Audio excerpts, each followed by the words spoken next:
Lahore defence میں تبلیغی جماعت چلی گئی، تبلیغی جماعت چلی گئی تو وہاں پر جا کر کے دروازے کھٹکھٹائے، باہر نکلا کرنل، اس کی آنکھیں سرخ ہو چکی ہے، کرنل صاحب نکلا اور بلوچ نے اس کو فوراً پہچان لیا، چور تھا، ڈاکو بلوچ تھا جو کہ تبلیغی جماعت میں مسلمان، انہوں نے کھٹکھٹایا، کرنل باہر نکلا، کون ہو؟ کہنے لگے تبلیغی جماعت۔ بھائی مسجد جماعت ہماری آئی ہے قریبی مسجد میں، بھائی اللہ راضی ہو جائے آپ 5 منٹ تشریف لائیں، ہم غریبوں کی بات سن لے۔ کرنل نے یہاں پر امیر صاحب کو سینے میں ہاتھ دیا، ہاتھ دے کر کے دھکا دیا، کہنے لگے جاؤ جہنم میں جاؤ، فرانس میں تبلیغ کرو، برطانیہ میں تبلیغ کرو، وہاں ہندوستان میں جا کر کے، یہاں تم لوگ مجھے تبلیغ کرتے، تمہارے باپ سے زیادہ میں جانتا ہوں، تم سے زیادہ میں خدا کے حکام کو جانتا ہوں، تم لوگ کس کو تبلیغ کرتے ہو؟ جاؤ فرانس میں۔ آپ سمجھ رہے؟ ذرا سن لینا، آپ کو مزہ آئے گا۔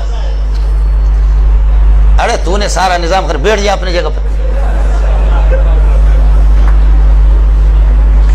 کرنل صاحب نے یہاں پر سینے میں ہاتھ دے کر کے دھکا دیا امیر صاحب کو، کہنے لگے جاؤ جہنم میں، ادھر جا کر کے فرانس میں تبلیغ، مسلمانوں کو تبلیغ کرتے ہو، ہم تم سے زیادہ جانتے ہیں۔ آپ میری بات سمجھے؟ ہے بلوچ اٹھا آگے، کہا امیر صاحب ہم کو چھوڑو، امیر صاحب تم ہم کو چھوڑو۔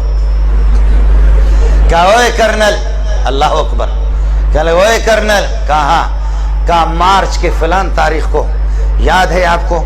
مارچ کے فلان تاریخ کو کراچی سے تو 2-3 گاڑیوں میں اپنے فوجیوں سمیت، تمہاری فیملی بھی تمہارے ساتھ ہی گاڑی میں، فوجی بھی 1-2 گاڑیاں آپ کے ساتھ تھیں، آپ کوئٹہ جا رہے تھے، خزدار سے جب آپ گزرے، فلان پہاڑ پر جب آپ گزرے، آپ کو یاد ہے کہ دائیں بائیں طرف پہاڑوں پر مورچوں پر لوگ بیٹھے ہوئے تھے، اور وہاں کچھ کوئی نقاب پوش، اڑے کوئی نقاب پوش تھا، اڑے تم کو یاد ہے ایسا کوئی نقاب پوش تھا؟ اڑے تم کو یاد ہے کوئی ایسا نقاب پوش تھا؟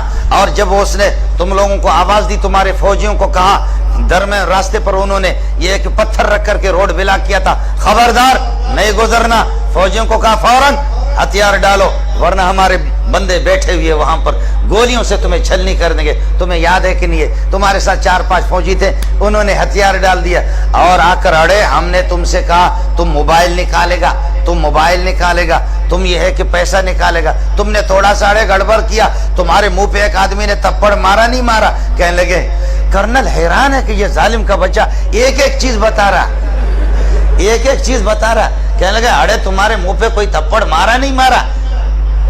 کہتے مارا، کہتے اڑے وہ ہم تھا، اڑے وہ ہم تھا۔ آپ سمجھ رہے؟ وہ کہتا کہ کیا بھئی؟ اڑے وہ ہم تھا، اس وقت تو بدماش تھا، تجھ سے بڑا بدماش میں تھا، تیری جرت میں نے دیکھی، تو قسم اٹھا، تیرے آنسو آ رہے تھے نہیں آ رہے تھے؟ اللہ اکبر، اللہ اکبر۔ اللہ نے کرنل کے دل کو فوراً بدل دیا۔ میرا خالق ان قلوب بنی آدم بین اصبع الرحمن یقلبها کیف یشاء، ابن آدم کے دل سارے میرے خالق کے دست قدرت میں ہے، اللہ جیسے چاہتا پھیر دیتا ہے۔ کرنل کے آنسو آگے امیر صاحب کے پاؤں پہ پڑنے لگے، کہنے لگے امیر صاحب خدا الیاس کے قبر پر نور نور اور رحمتوں کی بارش کر دے۔ الیاس کیسے؟ اس قسم کے بغیرت اور ایسے جانور بلوچوں کو بھی تم نے مسلمان بنا دیا، خدا الیاس پر رحم کرے۔ اس قسم کے ذلیل بلوچوں کو، اس قسم کے ڈاکوؤں کو تم نے، اللہ اکبر۔ کرنل نے کہا میں تم سے معافی مانگتا ہوں، تم سے وہ کرنل ٹھیک ہو گیا، لیکن کرنل چلتے چلتے ان کا دوست ہو گیا، دوست ہو کہنے لگے تمہاری بات واقعتاً ایسے جانور کو اس ظالم کے بچے نے میری بیوی کے سامنے میرے منہ پہ تھپڑ مارا، اس ظالم کے بچے نے ہمارے جیب بھی خالی کے 5 روپے بھی نہیں چھوڑے۔ قربان جاؤں الیاس کی قبر پہ، قربان جاؤں کہ ایسے لوگوں کو ہم لوگ فوجی لوگ قابو نہیں کر سکے۔ شاباش شاباش، ان کو تبلیغیوں نے ان کو کنٹرول کر لیا۔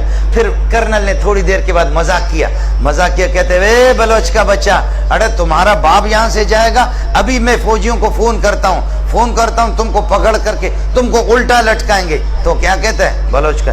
اڑے تم فوجی کو فون نہیں کرے گا، ہم تمہارا گلا دبائے گا۔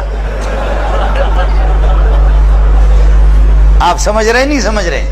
جی ہاں، یہ وہ لوگ ہیں کہ جنہوں نے واقع مجھ سے خود بیان کیا ہے، میں انشاءاللہ آپ سے ملا بھی سکتا ہوں۔ اللہ کی قسم ایسے بہت سے لوگ ہیں، ایسے بہت سے لوگ ہیں۔ آج تبلیغی جماعت میں میں نے عرض کیا کہ 30 کروڑ سے زائد لوگ آج ایسی جگہوں میں، ایسے بیابانوں میں، بلوچستان کے صحراؤں میں، افریقہ کے جنگلات میں پہنچے، جہاں اپنے کانوں میں انگلیاں ٹھوس ٹھوس کر کے آسمان کی طرف دیکھ کر کے اذان دے کر کے فریاد کر کے کہتے خالقہ یہاں تو ابو بکر و عمر بھی نہیں آئے، ہم یہاں آ سکے، اتنا